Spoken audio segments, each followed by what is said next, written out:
All right, let's have a look at what Phaladipika has for us at the end of chapter 4. Greetings, everybody. So, let's see. The last thing we covered was the moon techniques. So here's where we're starting at text 21. He says, Pakshodbhavam himakarasya vishesha samahu stanodbhavam tu balam apyadikaram presham tat samprayukta mitrai radhikakyam sya danyani tena sadrishani bahuni tesyu. Positional strength is the most important, except for the moon, for whom waxing strength is the most important. However, it is the way that the many different strengths stack up and accumulate that truly makes a planet strong. So what this text is about is, well, in this chapter, he presented so many different types of strength. In the first text, he gave an overview of 6 types of strength. Time-based strength, movement-based strength, exaltation strength, based strength, direction-based strength, solstice-based strength, position-based strength, right? And now he's saying out of all of those types of strength, positional strength, called sthanabhav, is the most important. The sthanabhava is this. It's of 3 categories. And actually, I think inherent strength is actually included in it, in his system. So it's of four types of positional strength. The dignity in the 6 Vargas, its angle to the ascendant, and its location in the sign. So you can read on the screen right now the summary of Sthanabala, a full point. You get a full root if you're angular to the ascendant, half if you're Panapara, which is 30 degrees off the angle, and a fourth if you're 60 degrees off the angle or a Paklama. And then if you're a male planet, you get strength at the beginning of the sign, female at the end of the sign, neutral in the middle of the sign. And then every planet has its own inherent strength. So this is what he's saying. Basically, this positional strength, its location in the sign, its angle to the ascendant, and its dignity in 6 Vargas, he says, is the most important part of the 6 strengths. So what he's suggesting here is kind of a weighting, perhaps.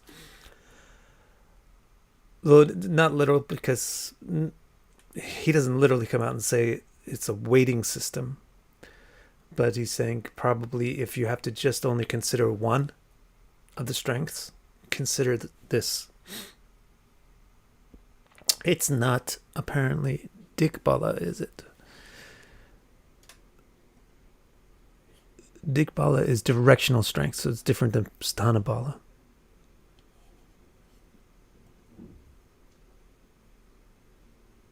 Yep, positional strength, he's saying 6. Most people who do shorthand these days, I find they do the directional bala. They consider directional bala the most important. The sun has Digbala, Saturn has Digbala, and then they base their whole interpretation on that. He hasn't really recommended that. He's recommended if you're going to do that and just pick out one of the strengths, best to pick out the positional strength, which in itself has 3. Maybe that's why he's saying that. Then he has a second part to the statement, except for the moon. For the moon, there's something else that's more important than positional strength, and that's called Pakshabala, which is a term that he didn't actually use before, but you can understand the meaning. Pakshabala means whether it's waxing or waning. So waxing strength is the moon's version of Cheshtabala, which is defined here in the second text. Cheshtabala is movement strength, Raka Chandrasya. That's the moon gets it from being Raka, which means full, or coming towards fullness. The moon gets it from fullness. The sun, actually, in the Bhagavatam, 4th canto, the children of Marichi, the children of Shraddha and Angira, the union of trust and acceptance. It produced Snivali first, the daughter, who is the new moon, and then Kuhu, who's the supposedly waxing moon, but we don't even see it yet. And then Raka, the moon that is, you can't tell, maybe it's already seems to be full. And then Purnima, the full moon. So here that same term is used, Raka, Chandrasya. The moon gets it from fullness. So for the moon, the fullness is the most important thing. So it's very simple actually to use to figure out basically if the moon is strong or not. It's the fullness. And how do you know the fullness of the moon? In case you are not yet astronomically literate, the fullness of the moon is how close it is to being 180 degrees away from the sun. That will cause the moon to be full. It will cause any planet to be brightest when it's 100 degrees away from the sun, 180 degrees away from the sun, if possible. Venus and Mercury can't get 180 degrees, but when they get to their maximums, they're as bright as they possibly are. Okay. So positional strength is the most important, except for the moon, for whom waxing strength is most important. However, it's the way that the many different strengths stack up. Samprayukta, Riddha, Radhya. The way that they stack up and build and increase each other is the important thing. So he's saying if you're going to look at just one of the strengths, look at positional strength or look at the fullness of the moon. But really, what really makes a planet strong or weak is the way that all of the strengths combine.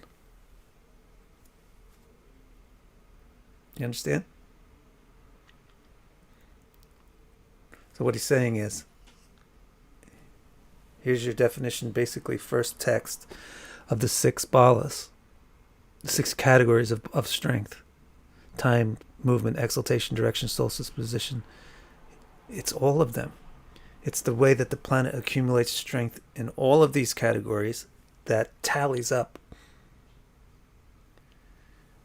to their complete strength. And you shouldn't really just isolate one bit.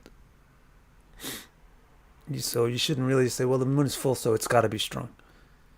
Maybe the moon is full, but it has lousy exaltation strength and directional strength and lousy solstical strength and lousy positional strength. They will undermine the fullness of the moon. Maybe it's new, but it has great positional strength. It has great solstice strength, etc., right?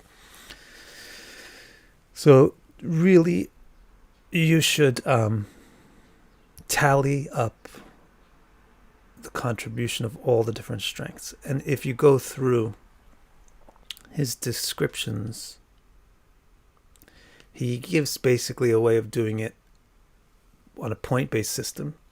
And it's not the most clear and explicitly written thing in the world. But for example, here where he's... Let's see, where does he do it?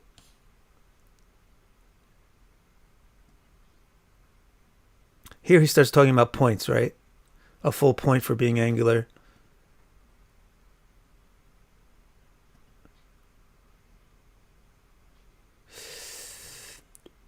What you should do is you have point systems. So strong at night, if it's nighttime and the planet is moon, give the moon a point. If it's daytime and the planet is Jupiter, give it a point. If it's planet's Mercury, just give it a point, regardless of whatever time it is. And then that's the short way to do it. And the long way to do it is the more exactly it's to daytime, you give a full point. If it's exactly noon, then the planets that are strong during the day get a full point. If it's exactly night, which means the sun is at the 4th house cusp, then it's the planets of nighttime get exactly 1 full point, and the daytime planets get exactly 0 points. So you can go through this system and give numerical values to all of it and be pretty exacting on your numerical values, and then you can get tallies. And that is his next subject. As he moves into text 22, the subject becomes Balapinda. And Balapinda means you're tallying, how you tally up. Whenever Pinda means like contribution, when things contribute to a sum. When things tally up and sum up. So what he says here is the cutoff values for the total scores of all the strengths. So he just, in the previous text, said you should tally up all of the categories of strength. And now he says, what is the number that you got when you tallied them up? There's a certain cutoffs. The further the score for a planet is above the cutoff, the stronger the planet is. The further the score is below, the weaker. It's a fairly simple system. And the cutoffs are Sun is 6.5, Moon is 6, Mars is 5, Saturn is also 5, Mercury is 7, Jupiter is 6.5, Venus is 5.5. Why are they not all the same? Why do the planets have different norms?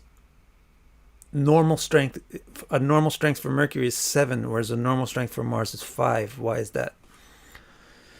It's because of the unfair advantages that some planets have in some categories. So, for example, we looked at the time-based, this one, right? Time dignity, strong at night, Moon, Mars, Venus, strong during the day, Sun, Jupiter, Saturn, unaffected Mercury. So Mercury is going to be a powerhouse, always get a point, full point on this. Strong when the moon waxes, Venus, Jupiter, Mercury. Strong when the moon wanes. Okay, Mars, Saturn, Sun. So it's because of that. Considering the fact that some planets they will have higher averages. So they have come up with this middle point for each planet, which is not exactly the same. The planets also have different Nysargika balas, which means inherent strength, which is based on their brightness. So more or less, that will give the Sun just higher numbers in general than Saturn and Mars, which are very dim. And so on that point, these are the various reasons that I'm aware of that you don't just have a flat, say 5. 5 is average. And any planet, the more any planet gets a higher score than 5, the more strong it is. Then what he says is, Evam grahanam swabala balani vichintya samyak katayat palani. He says, to know the detail, when you get a total score, you just have a total score. Let's say you tally up everything for the moon and it comes up to be 3. So you just know that your moon is weak. But how is it weak? He says, examine the specific sources of strength and weakness to get more accurate details. It's not necessarily that the moon is weak across the board on every subject. It may have good strength in some regard, but a big glaring weakness in another regard. You should look into see into the details of the calculation to find the specifics of how the planet is weak. Okay. People want advanced astrology techniques. These are advanced astrology techniques. Then finally, his final statement in the chapter is Lagnadikanam adipasya pinde. I would put it like this. Lagnadikanam adipasya pinde rupanvite tad balapindamahu. Grihasya yasyam dishadigbalam syat tad bhava-virya sahitasya drishtya. How about this one? No. Sajati. Probably this one too. Should also be formatted like that. But you guys will get bored if we go into Sanskrit. So what he's saying here, now he has this interesting thing. He's going to talk about Bhava-Bala. So we've been hearing about Graha-Bala. That was actually the name of the chapter, isn't it? Graha-Bala, see this term right here? Let me see, does this get transmitted? I have to wait for the lag. There, yeah, you see Graha-Bala? That's the name, that's his name basically, or his major heading for the whole chapter. So, and then at the end, he's going to talk about Bhava-Bala. He doesn't give it a specific chapter heading. So the whole time we've been talking about Graha-Bala, what makes a planet strong or weak. Now at the end, he throws in this statement that since now that you calculated Shad-Balas and you know if which planets are strong and which planets are weak, you can extend that information to know which houses are strong and which houses are weak, because the planets are the ones who are in control of the houses. You understand that? The planets are the ones who are in control of signs. The planets own signs. Like the president owns a country. Like a king owns a country, a planet owns a sign. And since the signs generate the houses by virtue of their relationship to the ascendant, therefore the planets own the houses. Hence, if the first house is Taurus, then Venus owns the first house. And Mercury owns the 12th, right? No, and Mars owns the 12th, sorry. And Mercury owns the 2nd. Because the 2nd will be Gemini, and Mercury owns Gemini. So if you know then how strong Venus is, then by extension you have a pretty good idea how strong the first house, any house that Venus owns, is. The 1st and the 6th, if Taurus is rising. If you know how strong Mercury is in a chart, then you know how strong any house owned by Mercury is. And he just says, do a little twist on it, a little bit too. He says, to determine the potency of a house, take the total bala of its lord and add its directional strength.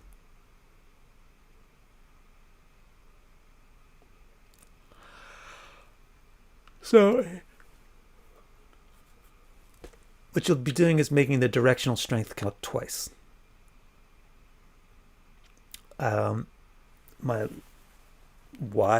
What's the logic behind that is because the houses are based on the directions. The houses are based on how the signs relate to the east and the west. Particularly the east, which means the directions. The east is the foundation of the directions. So, since the houses are based on the directions, the planet's directional strength should be amplified. When you consider how strong the house is, that might be the logic here. Then one other thing to say is, here in this reading it says, Grihasya yasyam disha digbalam syat. I've seen other versions where it's disha drigbalam syat. So if it's disha digbala, that means directional strength. And if it's disha drigbalam, then it means directional strength and drik strength or aspect strength. So some people say to determine the potency of a house, take the total bala of its lord and add its directional strength and its aspectual strength. However, I would prefer to see it as disha digbala, to see the digbala, the directional strength. And because Mantreshwar didn't say anything about Drigbala. He never mentioned it. So it seems unlikely that he would mention it here. Although it's not completely impossible, because these books are not exactly the most organized compared to our modern books. So if in some point in the future he starts talking about directional, aspectual strength and explaining how to do it, then maybe I'll revise my opinion about this. All right, friends, any questions? If not, since this is the end of chapter 4, we could just do a quick review.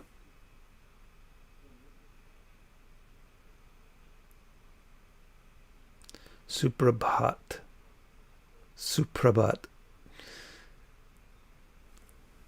Kyabhat. All right. Then if you guys are not bored with Sanskrit, but the problem here, it makes it even go slower, is the Sanskrit is muddled up. So for two reasons, these books are old and not very critically maintained, and also a lot of the versions are OCR, optical character recognition, and they screw things up. Saradani Sashatik Tikshnarka Baliyan Chandrastu Sasha Panchav. This should probably, anyway, Saptendusuno Ravivad Grostu. It should be like, it would be easier to read like this. I don't know why that made such a big one. But let's do a review of the whole chapter.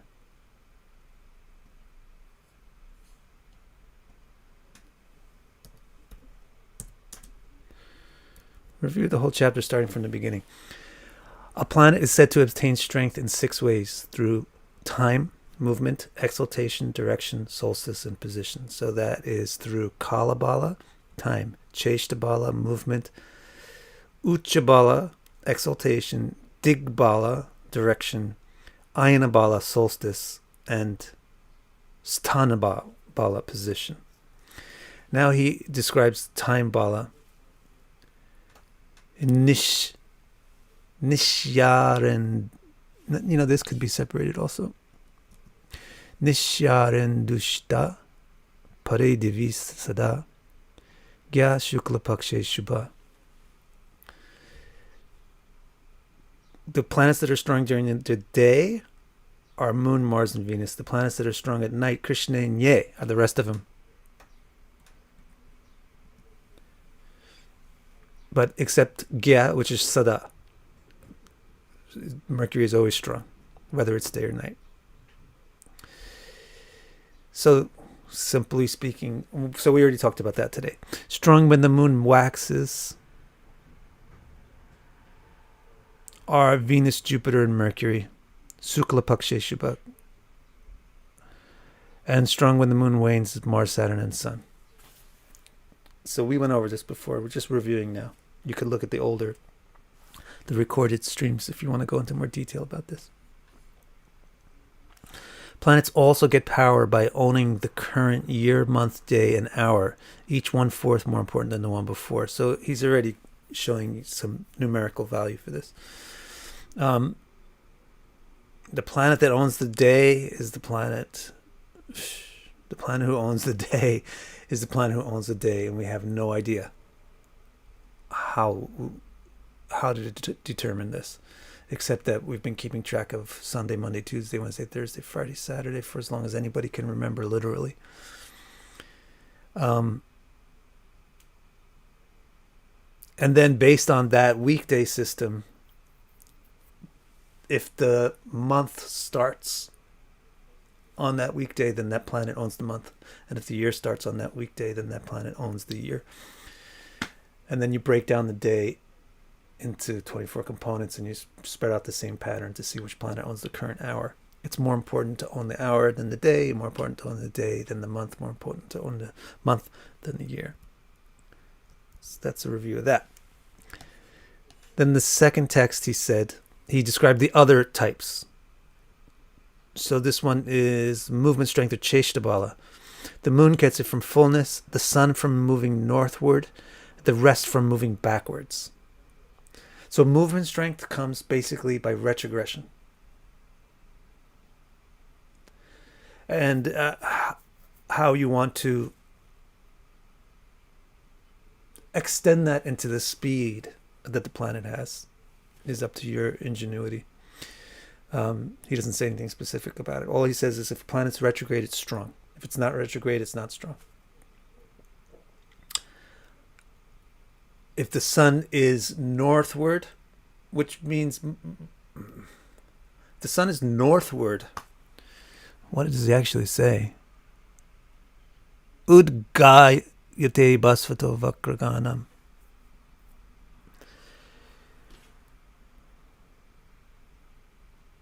You would want to define this in a way that doesn't conflict with solstice strength, but also doesn't overlap with time strength.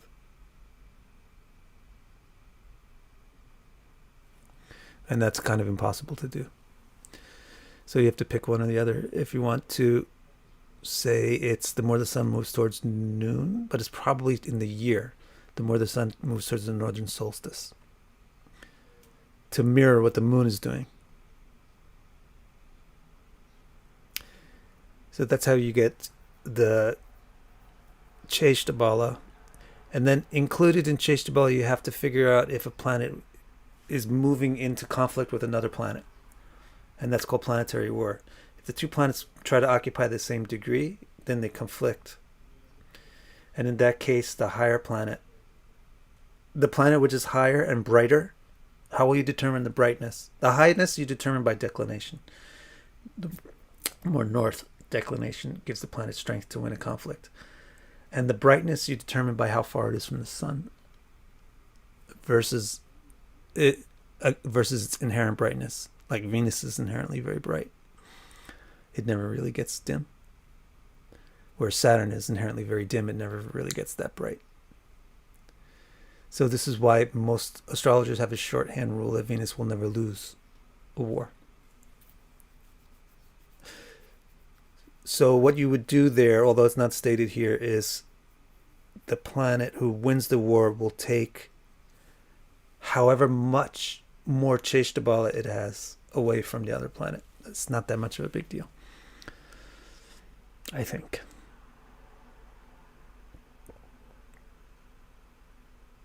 Exaltation strength is the next thing he says that comes from the peak exaltation point. So every planet has an exaltation point, which he already explained in chapter 1. An exaltation degree, for example, moon is 3 degrees Taurus. What is this degree used for? It's used to determine the strength the planet has by its proximity to that degree.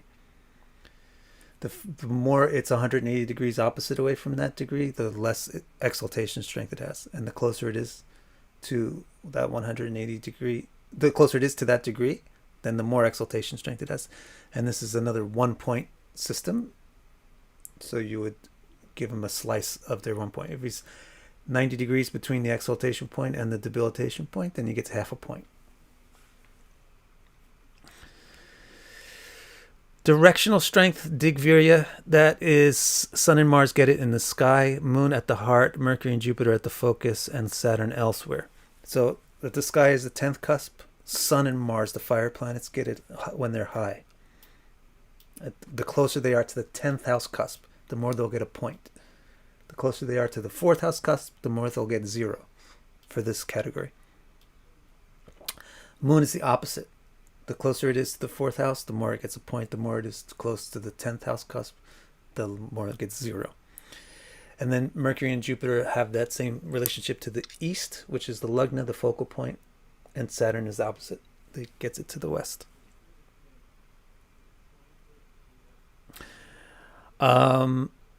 Solstice strength, Ayanabala. The solstice gives strength. The southern solstice gives strength to Mercury, Saturn, and the Moon, the rest from the other. So here you want to see the proximity of a planet to 0 degrees Cancer or Capricorn. Regardless of dignity, etc., regardless of what sign they're in, just the angle of their proximity to 0 Capricorn. If it's Mercury, the closer it is to 0 Capricorn, the more it gets a point. If it's Mercury, Saturn, or the Moon, the closer it is to 0 Capricorn, the southern solstice, the more it gets a point. The closer it is to 0 Cancer, the northern solstice, the more it gets 0. The more it loses its point. And for the rest of the planets, it's reversed. The closer they get to 0 Cancer, the northern solstice, the more they get a point.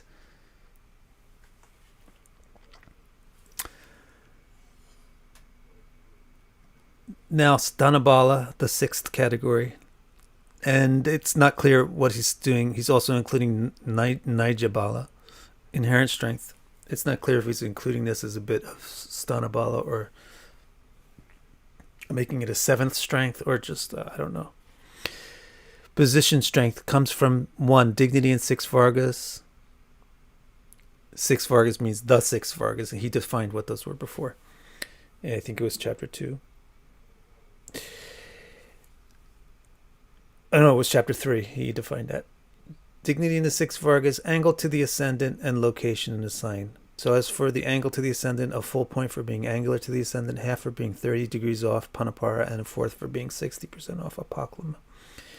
Males get strength in the beginning, females get it at the end, neuters get it in the middle of the sign. So if you have Mars and sun, the closer that they get to 0 degrees of whatever sign they're in, the more they get a strength point from positional strength. Now, he's not giving math, so you would have to figure out whether you want to give 3 points for positional strength or keep it at 1. I would probably give 3. And time, similarly, you would have 3 up for grabs, 3 points up for grabs. You understand? Because there's 1 point for the dignity in the 6 Vargas, there's 1 point for the angle to the ascendant, and there's 1 point for the location of the sign. So conversely, the moon or Venus, the closer they get to 30 degrees, the more they're getting that point from their location in the sign. And neutrals, the closer they get to the middle, to 15 degrees, the more they get that point. So they have a little advantage here because they can't get less than half a point.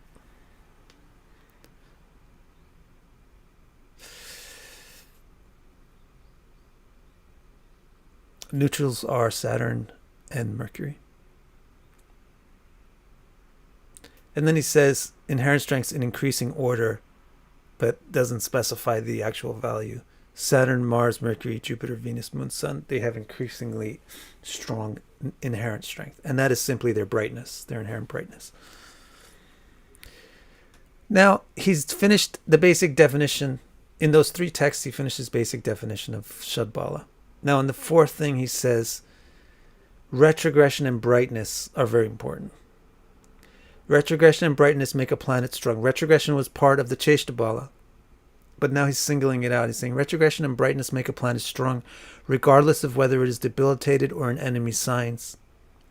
A planet without brightness is weak, regardless of whether it is exalted or in a friend sign. So here he's saying, look, the thing about being exalted or in a friend sign, that's dignity. This is not dignity, what he's defining right now. He's defining power. Power and dignity are different things. You can be Hitler, or you could be some great, good leader. You can be powerful and bad. You can be powerful and good. You can be weak and bad. And you could be weak and good. They're 2 different. He's got a 4 polarity system, really, when you evaluate a planet. Goodness, badness, weakness, strongness. And that will fall somewhere on this coordinate system. That's what he's saying here. There's a difference between dignity and Bala. They're 2 separate considerations.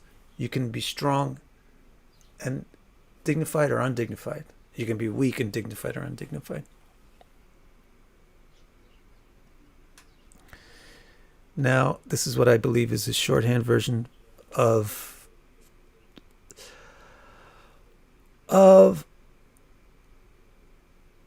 Shad-Bala, or just some additional points. All get strength from proximity to their exaltation point. The moon gains prominence by waxing. The sun gains it by attaining the apex. Others gain it by retrogression. This seems to be a repeat, actually, of Cheshta-Bala. But now he's adding. It's like somebody added this verse in, honestly, to be frank, because now he's adding in information about Rahu, Ketu, and other upagrahas, which is not his characteristic. Rahu is strong in Cancer, Taurus, Aries, Aquarius, and Scorpio. Ketu is strong in Pisces, Virgo, Taurus, Gemini, and Sagittarius. Parivesh and Indra Chapa are strong when they can join the moon or sun during the night. Let's just pretend this verse doesn't exist. Then he says, this also seems to be weird, because in the 6th text here, he's going to talk about strength for signs, which basically is strength for houses. But then at the end of the chapter, he's going to do it again. And it's not going to be the same system. So it seems like one of these 2 is probably not an original. 1 point for human signs, 1/4 for Scorpio, 1/2 for the others. The strength is the same as its lord. That's basically the same. But the strength improves if the lord is in an Upachaya house, if the lord's occupied If the house is occupied by its Lord Mercury or Venus, and not others, if it is a nighttime and nighttime, if it is a night sign and nighttime, or vice versa. So here he's giving, you could say it's like Rashi Bala. And what he's saying about Rashi Bala is there's some inherent Bala to the signs. It's that the human signs are more powerful than the animal signs, and the animal signs are more powerful than the insect sign as the base power. But then on top of that, you really want to figure out the sign will be as powerful as its lord. So you take the Digbala of the Lord and consider that to be the Rashi Bala of the Rashi. And then you give bonuses if the Lord is in an Upachaya house, 3, 6, 10, or 11. If the house is occupied by its Lord Mercury or Venus and not others, or if it's a nighttime. Now, what I can tell you about this is to hang on. This is also generally good information, generally a good idea in reading any ancient book or old book. Just remember that they didn't have word processors, nor did they have digital printing or internet distribution. So because they don't have word processors, it's rare to find a book that's extremely well organized, because you can't cut and paste and move sections around that easily. 2, because they don't have digital printing or internet distribution or all that stuff, these things get copied by hand. To make another copy of a book, you actually get a blank book, or you get blank paper and write it and then bind it. So as you're copying, you might see something a bit wrong, or you might see something missing and add something in, or you might see something that doesn't make sense and take something out. So in the old books, there's a lot more fluidity to the book.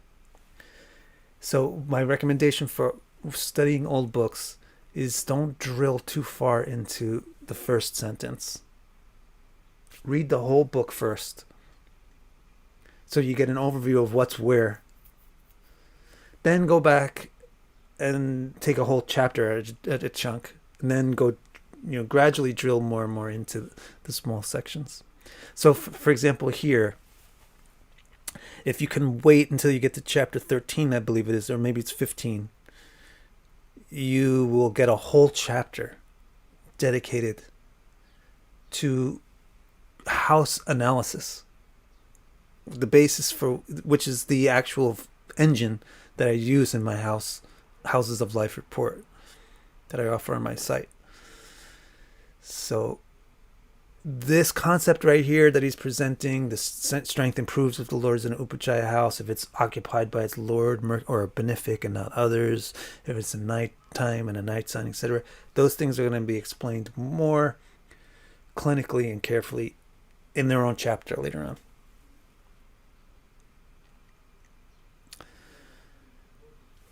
Now 7 through 11, he gives some additional points. The sign strength. A planet will get sign strength. So this is going to be used for determining the Sthanabala, where you have to find out the dignity in the 6 signs. So he didn't give a rule for that. So now he gives the rule. Full point if the planet is exalted, 3/4 point if it's in Trikona, half of a point in domicile. Negligible, maybe that means 1/4 of a point in enemy sign, and 0 if it's in debilitation. And then you stack that up for the 6 divisions that are a part of the... Actually, we talked about this. You stack this up for the 6 divisions that are a part of the Shadvarga. Probably not, actually. You probably use the 6 divisions that use dignity. We went over this in chapter 3 when we looked at the divisions. He defined the subdivisions of signs. Many of them don't use dignity. For example, the Hora, it's just a division between the solar half and a lunar half. There's no exaltations, trikonas, domiciles in there. The Treka is just a division into the trine lords. the lords of the trines from that sign. There's no dignity in that. The 60th division is just a division into auspicious and inauspicious parts. So there's 6 of the 10 that utilize signs and therefore can have dignity.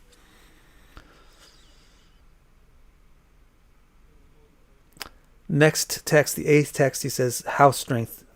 The strength a planet enjoys in the Kendras decreases by a fourth from the ascendant. So what is this a rule for?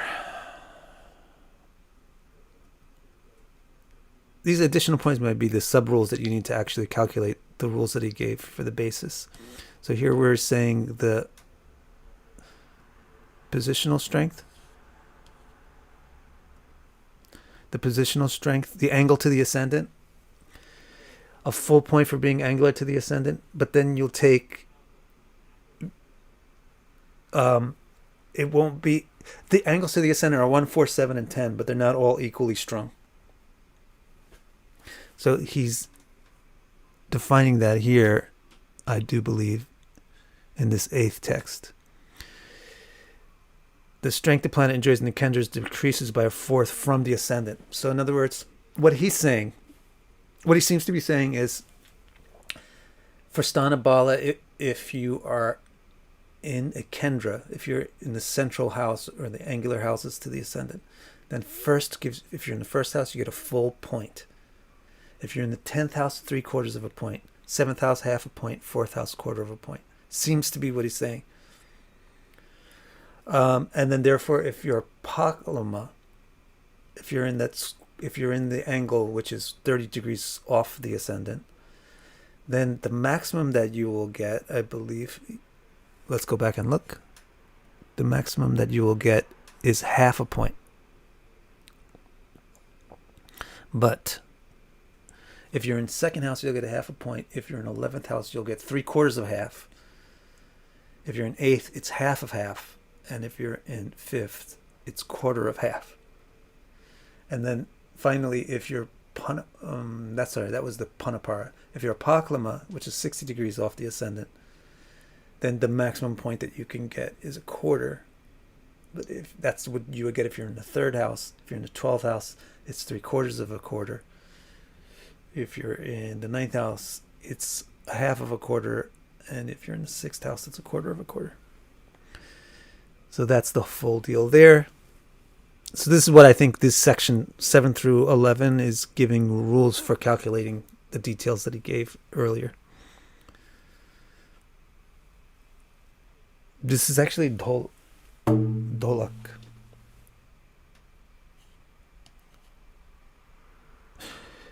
Now, in text 7, 8, 9, he does talk about Drix or aspects a little bit. And it seems to be out of the blue. It doesn't seem to relate to anything before, because he didn't say anything about Bala. He says, everyone says the 7th aspect is superior to all their aspects, but for forming fruitful yogas, all of the special aspects are important. Then he says, inherent friendship and enmity gives fuller, more complete results than conditional friendship and enmity, which is unsteady. That's another interesting thing. Then he says, in the 11th text, Jupiter can completely destroy flaws and nourish assets. It has full power in this regard. Venus has half, Mercury is a fourth. So this is on the principle of houses will get benefited if they have the benefics in them. So he's saying Jupiter here is the most powerful in this regard. Venus is half of that, and Mercury is a half of that still.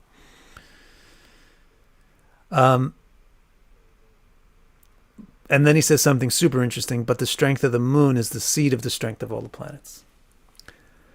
Then, there's a whole other section in here, in this chapter, about a moon technique, which divides the nakshatras into 60, 300, and 100 parts. And then you figure out which of those parts the moon occupies. So we went over this not last week, but in the previous stream, which was 2 weeks ago. So we explained how to calculate this, and we explained all of these Velas. They're called Chandra Velas, Chandra Kriyas, and Chandravastas. I don't know why this is in this chapter. It doesn't seem to have anything to do with Shadbala, but it does seem to have something to do with his last statement. The strength of the moon is the seed of the strength of all the planets. Then he goes into to a moon-based technique. Then we get to the stuff that we covered today. Positional strength is the most important, except for the moon, for whom waxing strength is the most important. However, it is the way that many different strengths stack up and accumulate that truly makes the planet strong. So then in the next text, he tells you what the accumulations of the points should be.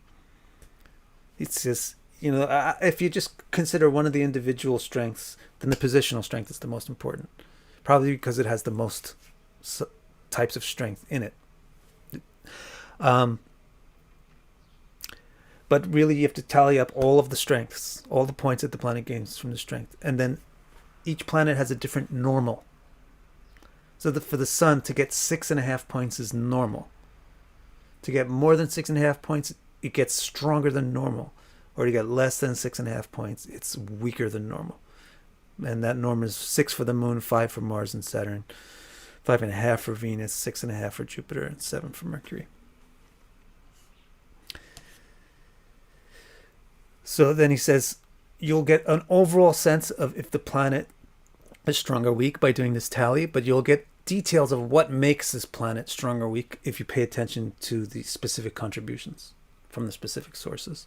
And then finally he ends the chapter by saying, since you know the strength of the planets, now you also know the strength of the houses that they own. So all you have to do is take the total Bala of the Lord and add its directional strength again, and then you can figure out the house that it's owned, the strength of the house that it owns. Very, very detailed and useful techniques that people could use if they were patient enough to do anything that wasn't already spoon-fed to them out of a software. So, I think we shall stop. Now, see there's no questions in the chat. I'll give like another second or two to see if any questions pop up.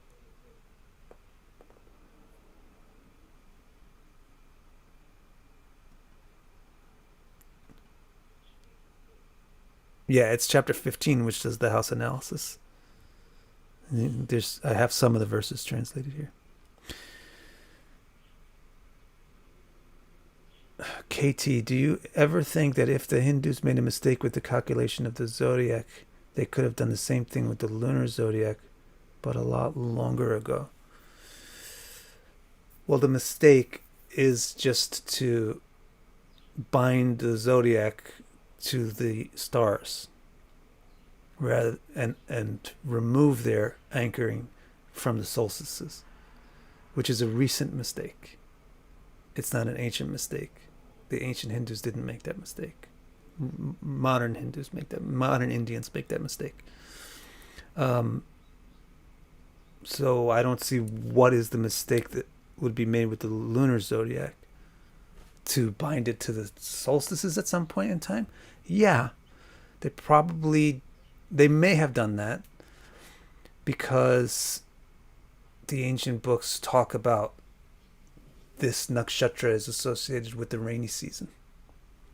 This nakshatra is associated with the solstice. But there's no indication that they had the misconception that it was permanent.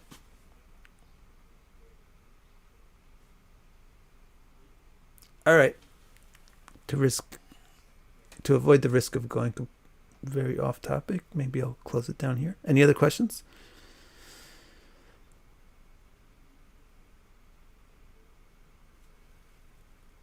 Then good evening and good morning and good day to all of you. Thank you very much.